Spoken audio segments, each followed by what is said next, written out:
I just invested 350 million coins into players for Team of the Year, so today I'm going to go over who I bought and remind you of some important things to do before the new Team of the Year event comes out. Yesterday I went over everything we currently know about Team of the Year so far, and based on the information I built out a couple investment strategies for Team of the Year. They may not work, hopefully they do, but one of them is investing in players for exchanges. And if it doesn't go well, I'll at least have players that I could do the exchanges with. So we saw that there's going to be an 87 to 97 overall exchange, or 88 to 97, and then an 85 to 97, which will be completely repeatable. There is no limit, which is crazy. And because of that, I do think a lot of players will be in high demand. Now, of course, we don't know what the requirements will be for the exchanges, but I assume it's going to be similar to these here, where it's going to be an 85 plus or an 84 plus, or maybe even an 86 plus overall player, and then some other players built into it. And because of that, I went out and bought a ton of 84, 85, 86, and even 88 rated players just in case. Now, I'm not going to share the exact players that I picked up, but for example here, 84 rated midfielders, I do think it's going to be 84 of any position, so midfielder, defender, attacker, but you could pick up a lot of these still for 214,000 coins, which is what I was picking them up for. I did pick up attackers just in case, but I do think now is a great time to just pick up players in general. Like I said, I don't know if they're really going to go up in value because there are so many 84 overall players in the game, 85 overall players, even 86s. So there's tons out there. I don't think there's necessarily going to be enough demand to really drive up prices, but the investment, quote unquote, is also building in the fact that it's going to allow me to do exchanges, which if they do pay out, if I do get a high rated Team of the Year player, I'm going to make many millions of coins. So I'm just buying these players ahead of time just in case they do go up in value. And if they do, then I'm going to make millions of coins anyway. So I bought a few hundred 84 overall players. I also bought a handful of 85 overall players. I think 85s are very cheap right now. There is a Team of the Year player who has been going up quite a bit. As you can see, he was around the low 300s. Now he's at the mid 400,000 coins. So maybe the 84s see a little bit more growth, but as you can see here, there's still tons of players that have tons of selling demand. So it's not going to be that crazy to try to pick up players for yourself. I also picked up some 86 overall players. These have tons of supply. I don't see these players really going up in value, but like I said, I'm just getting them ahead of time for the exchanges. And the final one I did was 88 because I do think that 88 rated players will be required for some of the higher rated exchanges. But as you can see here, there are so many of the rivals players and even the icons as well. They have so much selling pressure that you could essentially get them all for very cheap right now. So across the 84s, 85s, 86s, and 88s, I spent I think about 200 million coins picking up players. I do think the 84s and 85s have a chance of going up in value. 86s and 88s, I don't really think so, but you never know.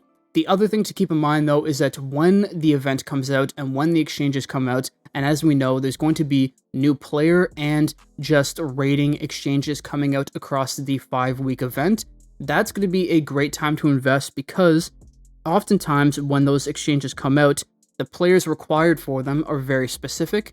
And if you pick up those players, you will then be able to make tons of coins. An example of that here is Pirlo. As you can see, 88 plus overall player, but there is a very specific 85 plus overall Italian player. Now we know right away that there's going to be a 94 Jairzinho coming out, I believe, on January 27th, so in a couple days time. And when he comes out, there's a good chance that it's going to have, let's say, an 88 or an 89 rated Brazilian player. For example, if that's the case, then when his exchange comes out, go right into the market and buy as many of those players as possible, assuming that the Jairzinho is a good enough card to complete or the exchange itself is actually worth it. If he's going to cost like 40 million coins, people might not even bother doing the exchange. But if it's actually a decent value exchange, I would go out, pick up as many as those, in this case, Brazilian players as you possibly can, and then sell them later on for a profit because they likely will go up in value. And that's going to go across the board. It could be if they release like I know they're not going to, but let's say like an R9 exchange, that would do really well. Pick up players for that. Let's say they release a one-off 90 to 95 exchange. Pick up players for that, assuming it's good value. But I think you guys get the point. I think investing in players for exchanges will do well for the entirety of the event. So that is where the first 200 million coins of my investment went. The other 150 million coins went into one player specifically. Now, yesterday I talked about the fact that I think some of these players here, as you can see on my watch list, are going to go up a lot in value when Team of the Year comes out, because we have to keep in mind that although there will likely be a crash in specifically the lower rated players, although that might be a bit negated by the exchanges, we don't quite know yet, but although there might be a crash, it does mean that a lot of people, or that's happening because a lot of people are opening up packs, they're playing the event, they're getting a lot of players, selling those players, but then they're going to take those coins and spend them on better players in the game. So we're going to see a lot of coins and a lot of the value shift to the high-rated meta players in the game, which will be the new Team of the Year players, so keep that in mind. A lot of the coins will likely go there, but also the best players that have come out over the past few months of the game being out. And one of those players is, of course, Cristiano Ronaldo. Now, we do know that he's going to get an Ultimate Team of the Year card because he was voted in as the 12th man, and he will get a nominee card in either week 2 or week 3 of the event. But until then, this card here is still the highest rated and best Cristiano Ronaldo card. And people love CR7. I mean, I'm a huge fan of him as well. So I do think that when people get a lot of coins here in the next week or so, they're going to funnel, or there's going to be a lot of people that funnel those coins into this 95 overall Cristiano Ronaldo. Now, I might be wrong, but regardless, I got him for a good price, 145 million.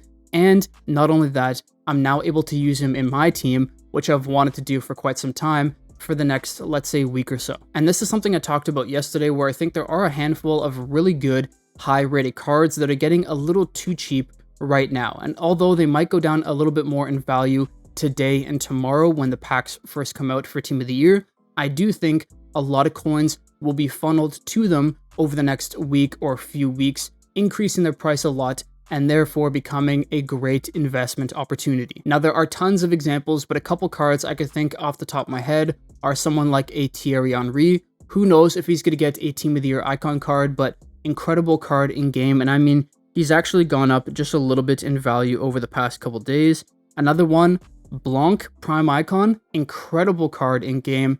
And a lot of players like that. Puskas, insane card in game. There's a lot of guys out there that I think will go up in value over the next couple weeks as people get more coins from Team of the Year. So that is how I invested 350 million coins for Team of the Year. Hopefully it pays off, but if it doesn't, I'm just going to have unlimited players to open up exchanges with. And I plan on doing a video of like opening up 25, 50, maybe even 100 of the Team of the Year exchanges. I'm hunting for an Ultimate Team of the Year card, as is everybody else. But with all that out of the way, what are some things we could do to prepare for Team of the Year? Well, one, if you're going to do exchanges, I would buy up some players now. Of course, we don't know the requirements, as I said before, but if you want to take a gamble and bet on certain overalls, you can. But if you want to just wait until the exchanges come out tonight and you're able to see exactly what you need and then go and buy them, I think that will be fine too, because I don't think the supply is going to dry up that quickly. The other thing to do is, of course, complete, I've said it every single day, do your National Valor event. Get as many players out of here as you possibly can. Don't do any of the exchanges. Don't put players into the exchanges. Those are players that you're going to be able to use for Team of the Year, so save them. And as well, do the Winter Wildcards event. Get as many of the Winter Wildcard tokens as possible. We already know that 5 tokens will exchange for 1 Team of the Year ticket, but I do think it maxes out at 300 exchanges. So if you have more than 1,500 of the Winter Wildcard tokens, then you could just spend them on the Master Road, get rid of them there. But aside from that, I wouldn't do any team upgrades right away. Maybe do them in the next day or two when the market is probably at its lowest. It might even be at its lowest right now, we don't quite know, but I would save your coins and I would save your gems, most importantly, for the new packs, because you never know what's going to come out of them. Also, something really exciting, I said it before a couple days ago, save your division rival points. When Team of the Year comes out, I personally, and a lot of you hopefully, will be able to open up 5 of these 89 to 95 guaranteed packs, which is crazy. Hopefully we get some big Team of the Year players. Of course, we won't be able to get any of the, or a couple of the ultimate Team of the Year players, as they are 96 and 97 overall. But if we could get like a 95 Mbappe, I'm happy. But that is all for today's video. I hope you did enjoy. If you did, please drop a like. If you're new, subscribe. I will see you in the next one. Peace.